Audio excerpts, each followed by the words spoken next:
Hingga hampir sepekan pasca bencana banjir bandang dan tanah longsor, warga di Aceh Tamiang, Aceh tak kunjung menerima bantuan. Mereka mengeluhkan sulitnya mendapatkan makanan, air bersih, dan tempat tinggal yang hanyut diterjang bencana. Bahkan pakaian yang dikenakan pun hanya yang tersisa di badan. Barang-barang semua dah habis, bahkan baju saja kami tidak punya. Banyak yang kelaparan. Anak-anak di sini butuh makan, obat-obatan, tempat juga tidak ada, Pak. Udah hanyut semua. Kami butuh tenda, Pak. Kami butuh bantuannya. Belum dapat bantuan apapun. Kami mau konsumsi air banjir itu.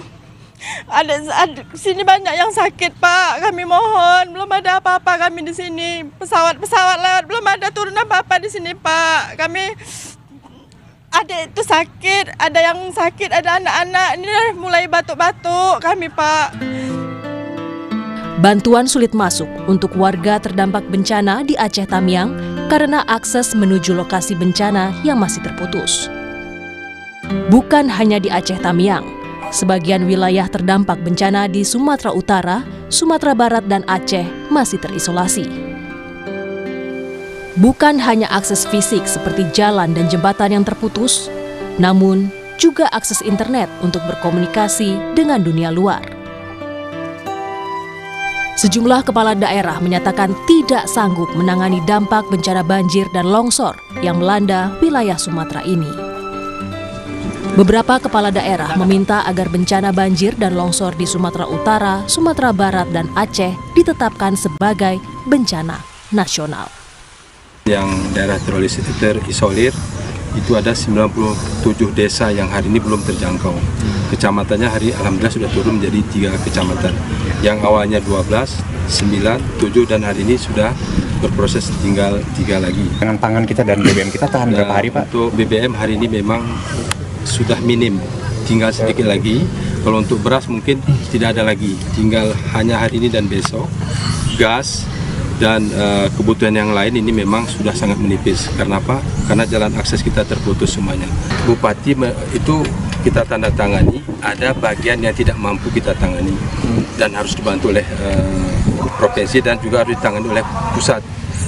Pengertian surat itu seperti itu, sehingga nanti ada kolaborasi bahwa bencana ini menjadi bencana nasional. Sudah 3 hari yang lalu menandatangani surat tidak sanggup dari segi anggaran menangani banjir ini, Bu. Saya sudah teken, sudah tanda tangani. Jadi oleh karenanya mungkin sama juga dengan daerah-daerah lain di Aceh, dengan kondisi kami yang sangat terbatas, maka kami mohon uluran tangan dari pemerintah pusat maupun dari pemerintah Provinsi Aceh untuk segera membantu penanganan banjir ini, Bu. Termasuk pasca banjir nantinya. Kalau menurut kami bermohon kepada Bapak Presiden supaya bencana besar ini dapat ditetapkan sebagai status bencana nasional. Itu memang benar barangkali apa yang disampaikan oleh Bapak dari BNPB, tapi khusus untuk Kabupaten Nagan Raya sampai saat ini itu belum ada bantuan dari pemerintah pusat yang kami terima, Pak. Jadi oleh karenanya saya kira dengan penetapan status bencana nasional ini, maka penanganan akan lebih cepat. Karena ini terkait dengan waktu juga, ini masyarakat boleh sakit semua. Direktur Eksekutif Amnesty International Indonesia, Usman Hamid, mendesak pemerintah untuk menaikkan status bencana di Sumatera menjadi bencana nasional. Dengan menaikkan status menjadi bencana nasional, Usman menjelaskan pemerintah bisa dengan cepat mendistribusikan bantuan dan menerima bantuan dari dalam maupun luar negeri. Sekali lagi, kami turut mendesak kepada pemerintah untuk segera menyatakan keadaan darurat nasional. Ini demi percepatan pertolongan kepada saudara-saudara kita, kepada satwa-satwa Indonesia di Sumatera Utara, di Aceh, dan juga di Sumatera Barat. Pernyataan keadaan darurat nasional ini sangat penting untuk membuka segala peluang bantuan dari dalam maupun dari luar negeri. Pemerintah tidak perlu beralasan takut asing. Asing yang merusak Indonesia adalah asing yang bekerja sama dengan para pejabat Indonesia untuk merusak kekayaan alam demi keuntungan segelintir orang-orang mereka saja. Nikel, emas, batu bara, sampai dengan semen. Hentikanlah tambang-tambang, deforestasi, hentikanlah kriminalisasi terhadap para aktivis.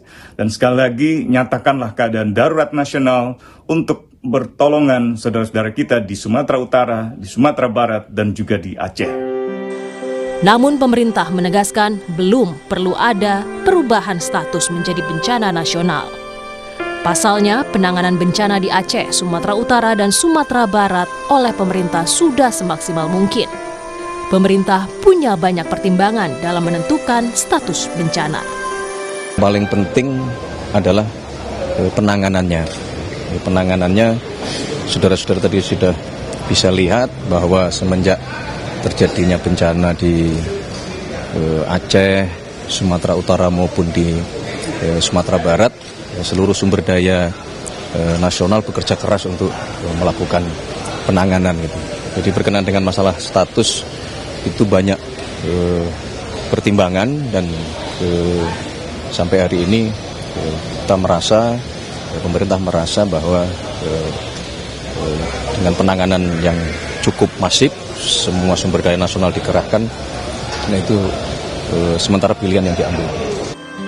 Hingga Rabu sore, Badan Nasional Penanggulangan Bencana menyebut korban meninggal dunia dalam bencana banjir dan longsor di Sumatera lebih dari 700 jiwa.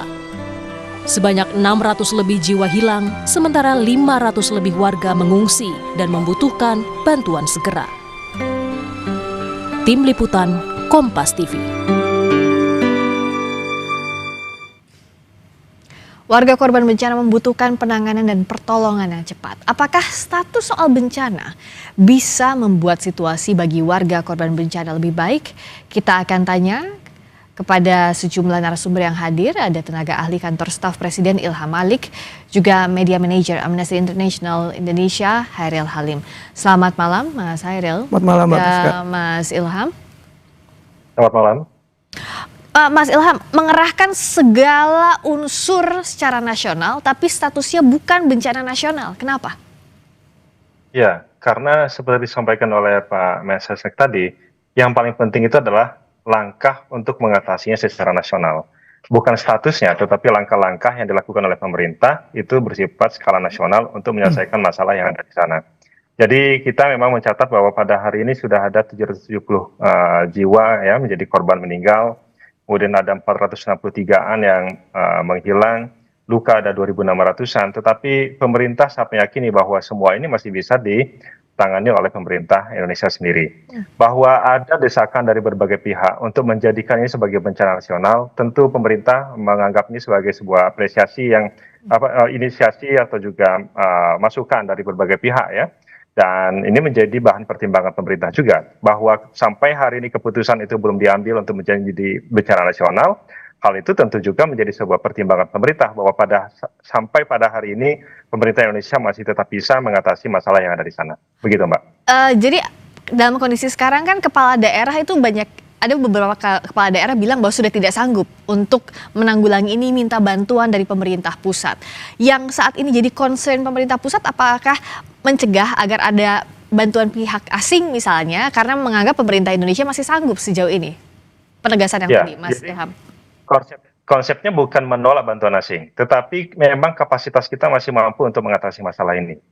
Bahwa ada beberapa kabupaten, kota, atau beberapa kabupaten ya, ada 3 ya, menyatakan bahwa tidak sanggup, itu sudah dikonfirmasi oleh Pak Tito, bahwa yang dinyatakan tidak sanggup itu adalah masalah pembiayaannya. Maka pemerintah akan bantu pembiayaannya. Kalau mereka misalnya mengeluhkan keterbatasan di logistik tertentu, maka pemerintah juga akan memberikannya. Jadi mereka bukan lumpuh. Jadi pemerintah daerah bukan lumpuh, tetapi mereka mampu mengatasinya, tetapi ada beberapa keterbatasan. Nah, keterbatasan itulah yang kemudian pemerintah masuk ke dalamnya untuk membantu pemerintah daerah setempat untuk mengatasi. Jadi seluruh instrumen pemerintah pada hari ini masih bisa mengatasi hal tersebut. Mulai dari pemerintah di level kecamatan, kabupaten, kemudian di level provinsi, masih mampu mengatasi hal itu. Dan sampai hari ini masih berproses. Pemerintah, seluruh aparat kita, pemerintah daerah, pemerintah pusat, kemudian TNI, Polri, bergerak mengatasi hal tersebut. Jadi sampai hari ini tidak ada kelumpuhan pemerintah untuk mengatasi hal tersebut. Dan Presiden telah mengatakan bahwa ini bisa diatasi oleh pemerintah dan lakukan. Jadi seluruh sumber daya manusia yang kita miliki, seluruh sumber daya apapun yang kita miliki, itu yang dikerahkan untuk mengatasi masalah. Nah, memang ada beberapa hal yang masih luput.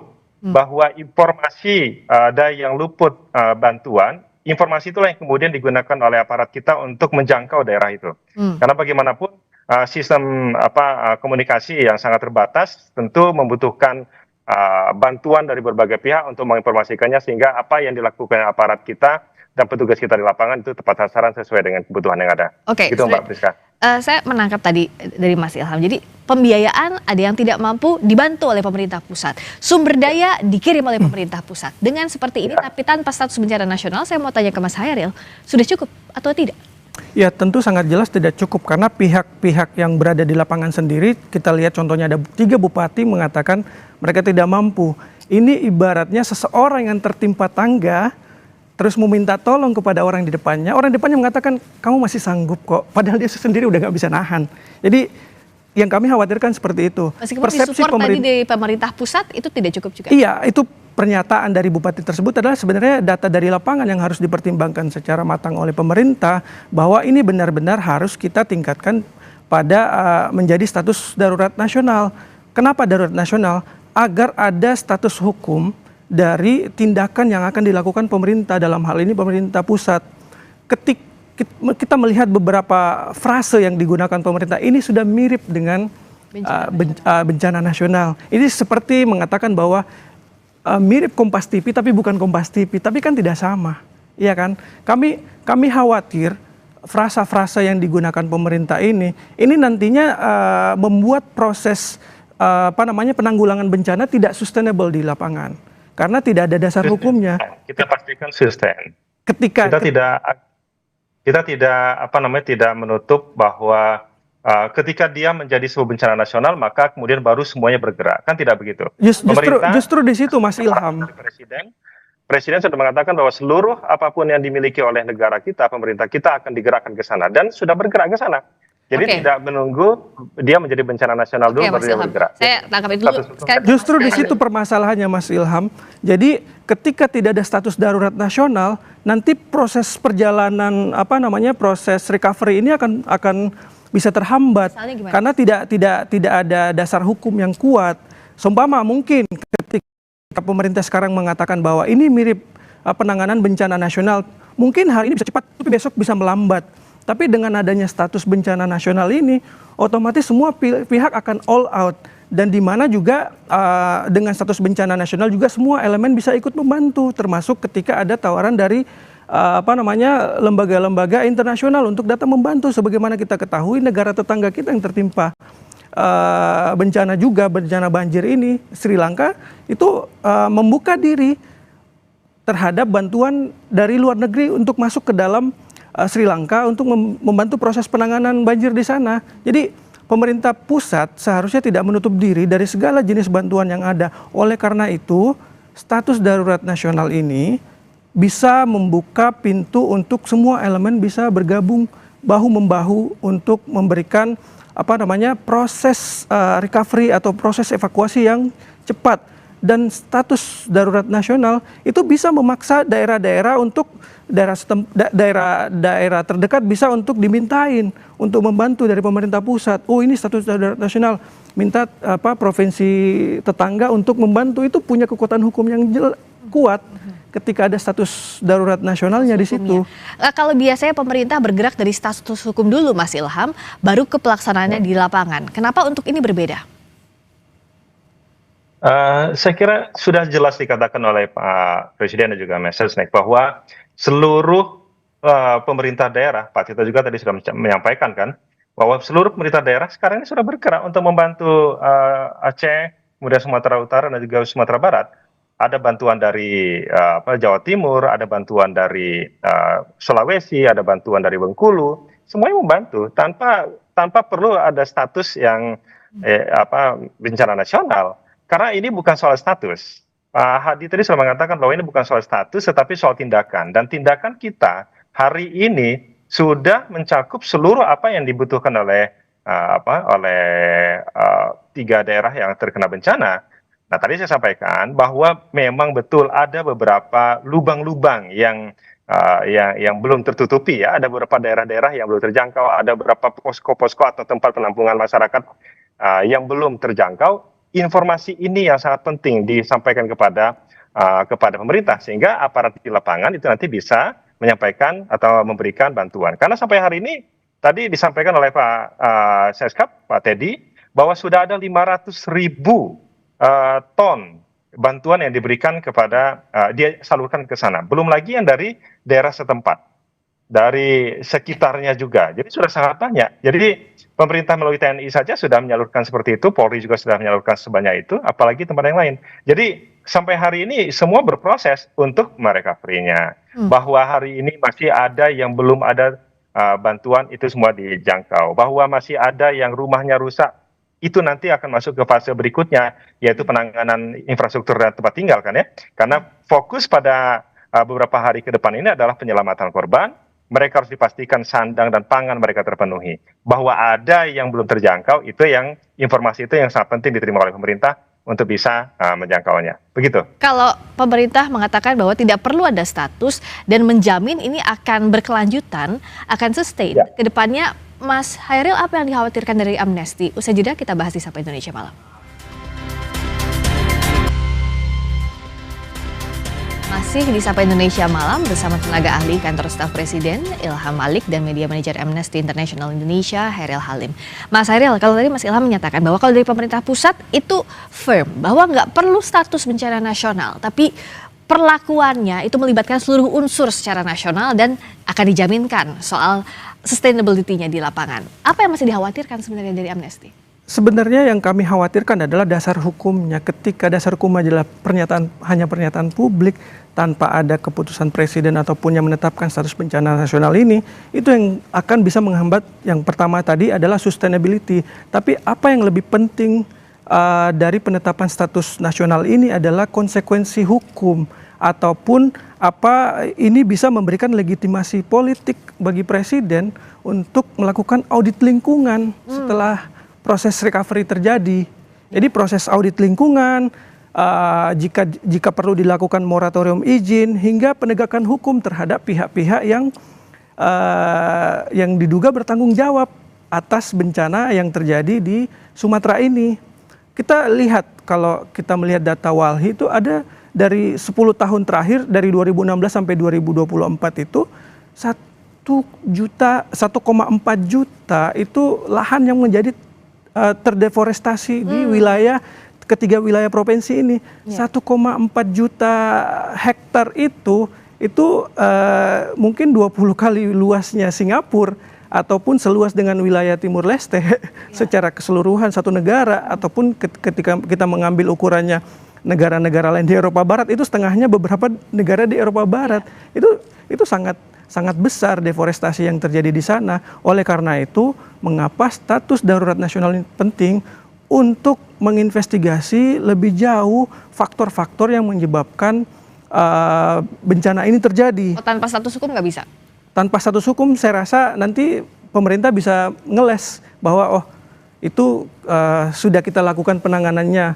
Tapi kalau ada status hukum dari status nasional, bencana nasional ini, itu akan memberikan legitimasi kepada presiden untuk melakukan langkah-langkah yang lebih jauh yang diperlukan. Ya. Nah, apa yang diperlukan di lapangan? Kita sudah terhubung saat ini dengan Bupati Aceh Utara, Ismail Ajalil, lewat sambungan Zoom. Selamat malam. Assalamualaikum warahmatullahi wabarakatuh, Pak Bupati. Ya, waalaikumsalam warahmatullahi wabarakatuh. Pak Ismail, kami turut prihatin, kami turut berduka atas musibah yang menimpa warga di Aceh Utara sebagai salah satu bagian dari Sumatera bagian utara yang terkena musibah ini. Pak Ismail, terima kasih sudah meluangkan waktu. Ya, terima kasih juga. Terima kasih karena sudah meliput informasi kami yang ada di Aceh Utara menyangkut dengan bencana yang luar biasa pada hari ini. Terima kasih banyak. Terima kasih kembali Bapak. Pak Ismail, saat ini kondisinya seperti apa di sana? Apa yang paling dibutuhkan oleh warga Aceh Utara saat ini? Iya, yang pertama sekali perlu saya ceritakan yang bahwa bencana di Aceh Utara bukan bencana sembarangan, lebih daripada tsunami kejadiannya. Karena tsunami-nya hanya kena pesisir dan hanya sebentar. Tapi ini sudah 9 hari, masih belum reda. Jadi rumah satu kampung itu ada rumah tinggal rumah 18 unit, lain semua hanyut. Maka pada hari ini ada sekitar 9 kecamatan lagi yang terisolir, yang belum bisa kita masukkan makanan kepada mereka yang pengungsi. Ya. Karena semua jalan putus, irigasi putus, lumpur semua di atas badan jalan, kemudian tiang-tiang listrik semua roboh. Rumah-rumah di atas jalan ini masih sedikit-sedikit kita perbaiki supaya tembus ke masyarakat kita yang mengungsi di pedalaman. Pak Ismail, saat ini juga bergabung di dialog kita ada Pak Ilham Malik yang merupakan tenaga ahli kantor staf Presiden. Apa yang mau Bapak sampaikan langsung kepada pemerintah pusat? Ya, pertama sekali saya mohon kepada Bapak Prabowo agar membantu kami di Aceh Utara ini yang sedang malam-marit. Karena kami di kabupaten ini tidak sanggup lagi menangani banjir yang bencana yang luar biasa ini. Mohon perhatiannya Bapak Presiden untuk menangani persoalan yang ada di Aceh Utara. Saat ini sudah ada bantuan yang masuk, Bapak? Apa yang sudah ada? Yang sudah ada hanya yang ada di kabupaten. Yang di pusat belum ada. Kemarin saya minta itu pesawat dari BNPB. Sampai sekarang belum datang. Untuk kita transfer makanan kepada pengungsi-pengungsi yang di tengah-tengah hutan, yang terjebak di tengah-tengah hutan. Tapi sampai hari ini belum ada bantuan dari pemerintah pusat terhadap Kabupaten Aceh Utara. Bapak yang berada di tengah hutan itu, mereka bertahan dengan apa? Informasi yang Bapak dapat? Makan apa? Minumnya bagaimana? Itulah yang menjadi masalah. Ini kami lagi tempuh ini jalur-jalur hutan ini supaya dapat ini masyarakat kita. Ya. Maka dalam hal tersebut saya sudah memohon beberapa kali, tapi tidak ada yang mensikapi ini persoalan yang ada di Aceh Utara, bencana yang luar biasa ini. Saya langsung tanyakan ke Pak Ilham, silakan ada tanggapan. Bupati Aceh Utara meminta bantuan ke pemerintah pusat. Mungkin Bapak bisa jadi penyambung untuk membantu di sana. Baik, terima kasih. Assalamualaikum Bang Ismail. Insya Allah nanti apa yang tadi terkait dengan kendala yang ada di Aceh Utara, nanti akan kita sampaikan ke BNPB supaya nanti bisa diatasi segera. Tetapi tentu ini menjadi sebuah keprihatinan kita semua. Bantuan sudah ada tetapi tidak cukup, dan ini akan menjadi perhatian dari BNPB untuk drop bantuan sesuai dengan apa yang dibutuhkan oleh masyarakat di sana. Memang tantangannya sekarang ini dari seluruh wilayah yang ada di Aceh, Sumatera Utara dan juga Sumatera Barat, yaitu sebaran bencananya yang sangat luar biasa, dan mudah-mudahan ini menjadi perhatian kita bersama, cara penanganannya dan teknis penanganannya yang nanti akan dirumuskan dan dilaksanakan oleh teman-teman di satuan untuk mengatasi masalah ini. Pak Ismail, Pak Ismail, nanti informasi yang Bang sampaikan tadi akan kami sampaikan kepada Presiden. Baik, terima kasih. Ya. Silakan Pak Ismail. Terima kasih Bang. Ya, yang pertama sekali saya ingin menyampaikan, saya sampaikan mohon dibantu Aceh Utara ini Bapak Presiden. Karena ini kami tidak sanggup, karena kerusakan jalan, kerusakan irigasi ini, kemudian menyangkut dengan bahan pokok masyarakat ini, kami tidak sanggup, maka kami minta bantu kepada Bapak Presiden. Tolonglah kami Pak Presiden. Baik Bang, akan kami sampaikan nanti Bang. Ya, jadi. Iya, terima kasih. Semoga segera ditangani dengan baik. Pak Ismail saat ini berada di mana Pak tepatnya?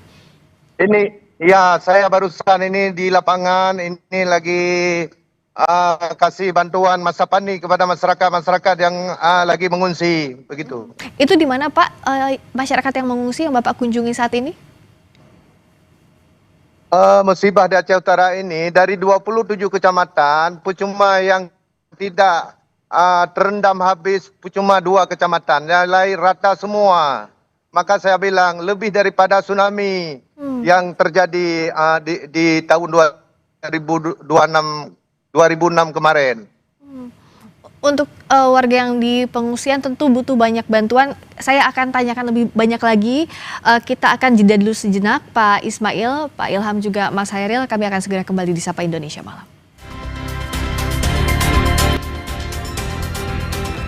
Masih di Sapa Indonesia Malam, kami masih bersama dengan Bupati Aceh Utara Ismail Ajalil, kemudian tenaga ahli kantor staf Presiden Ilham Malik, dan media manajer Amnesty International Indonesia Hairil Halim. Pak Bupati, saat ini apa jenis bantuan detailnya yang paling dibutuhkan oleh warga Aceh Utara, Pak Ismail? Yang paling dibutuhkan oleh warga Aceh Utara adalah ketahanan pangan, artinya makan.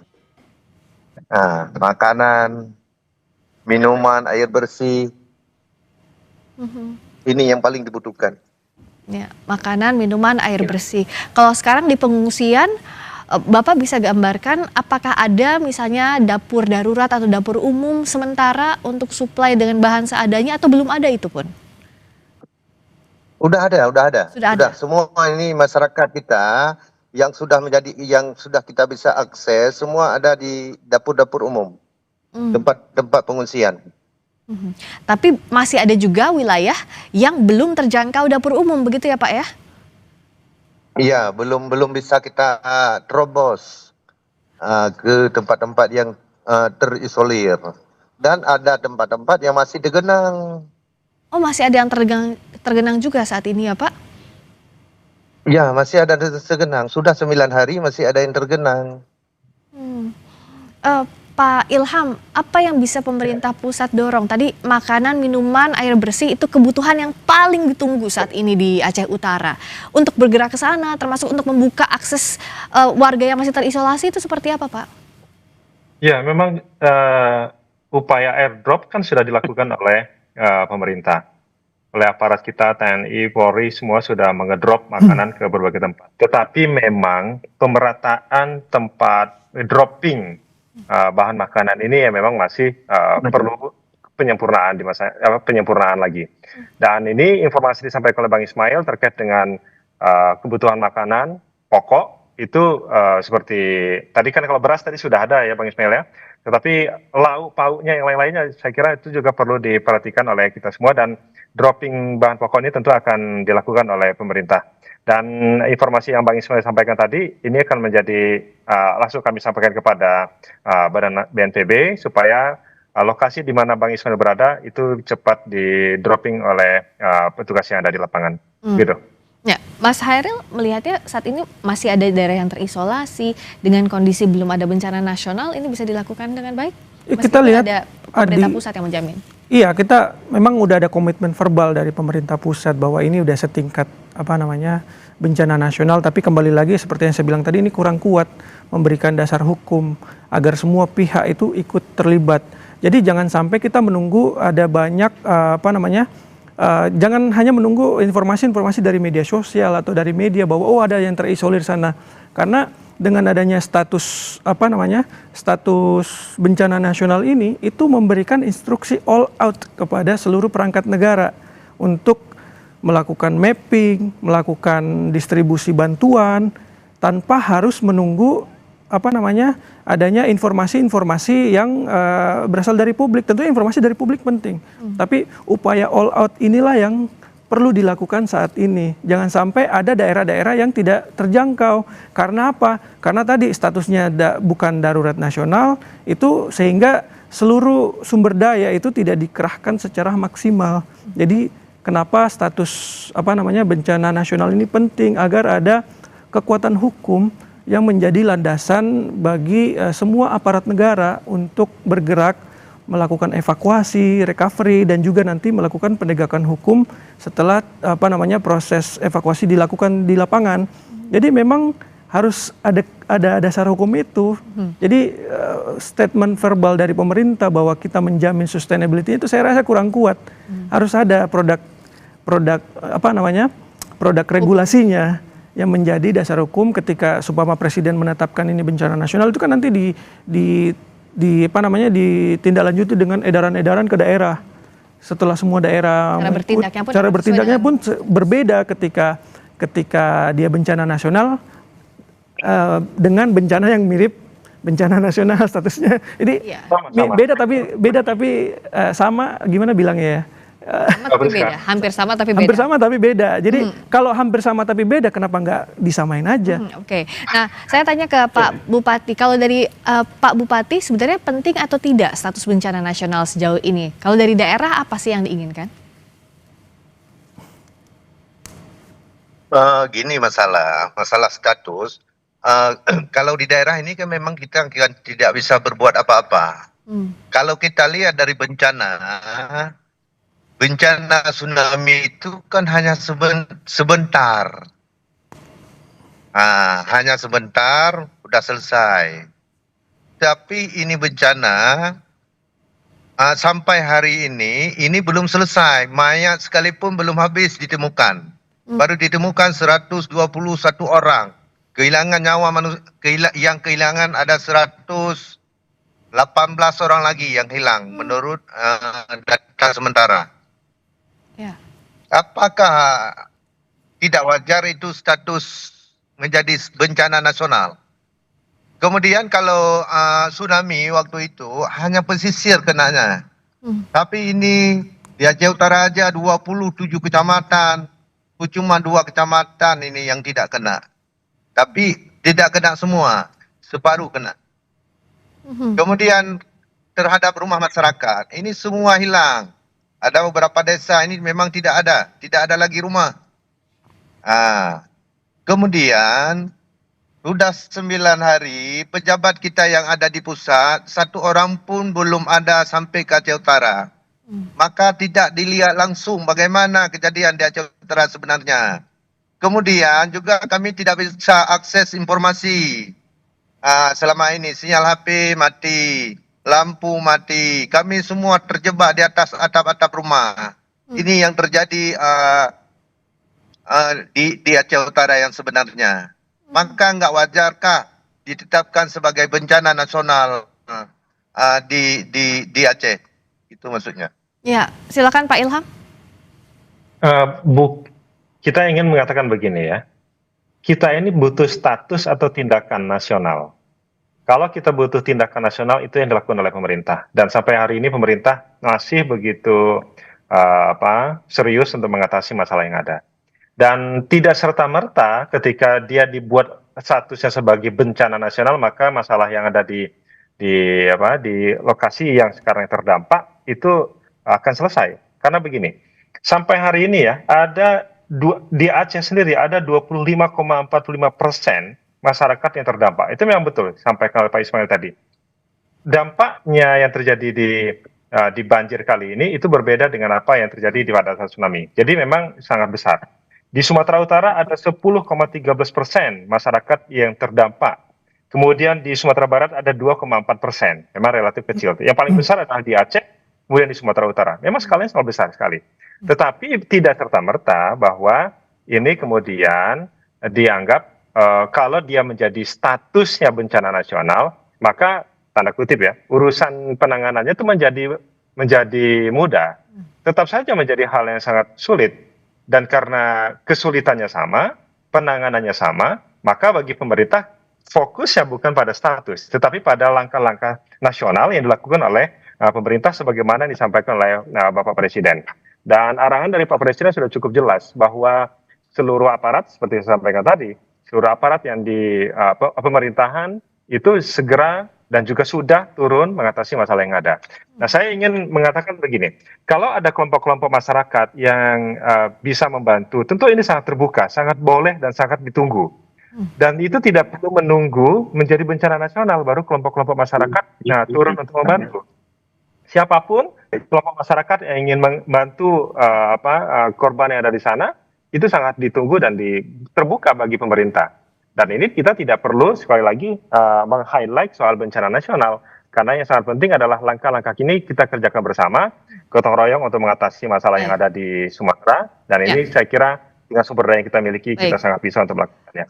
Gitu, Mbak Priska. Baik, terima kasih. Saya terakhir singkat-singkat saja ke Pak Hairil juga Pak Bupati. Saya ke Mas Hairil dulu. Apa yang didorong untuk penanganan bencana ini bisa maksimal di daerah Sumatera bagian utara? Ya, sekali lagi kita berpatokan pada prinsip humanitarian, prinsip hak asasi manusia, harus ada upaya all out, dan salah satu cara melakukan upaya all out dalam hal evakuasi dan recovery ini adalah melalui status bencana nasional tersebut, agar mengikat seluruh aparat negara untuk bergerak dan bertindak melakukan aksi untuk mencapai mereka-mereka yang berada di daerah-daerah terisolir. Dan ini sangat penting karena bisa menjamin adanya sustainabilitas dan juga membuka pintu bagi segala jenis bantuan yang bisa masuk ke Indonesia, bisa dari lokal, bisa dari internasional, dan saya rasa kita tidak boleh menutup diri. Dan sampai saat ini kita tetap mendorong adanya status bencana nasional ini agar memang tadi Mas Ilham mengatakan tidak serta-merta membuat itu tidak serta-merta menyelesaikan masalah dengan sosial. Justru ketika tidak status bencana nasional aja tidak serta-merta menyelesaikan, apalagi dengan tidak adanya status bencana nasional yang mengikat seluruh aparat negara untuk bertindak lebih cepat dalam melakukan penanggulangan bencana di daerah. Saya kira itu sikap kita. Kalau dari status yang ada sekarang ini saja sudah menggerakkan seluruh instrumen kelembagaan yang ada, Mas. Masih ada. Dan itu buktinya kalau ada kelompok masyarakat yang ingin membantu, bergeraklah dari sekarang. Oke, baik. Soal status tadi ada perbedaan sikap, tapi saya mau ke Pak Bupati dulu. Pak Bupati, silakan sampaikan apa yang Pak Bupati paling harapkan sekarang untuk penanganan bencana semaksimal mungkin di Aceh Utara terutama. Silakan Pak Ismail.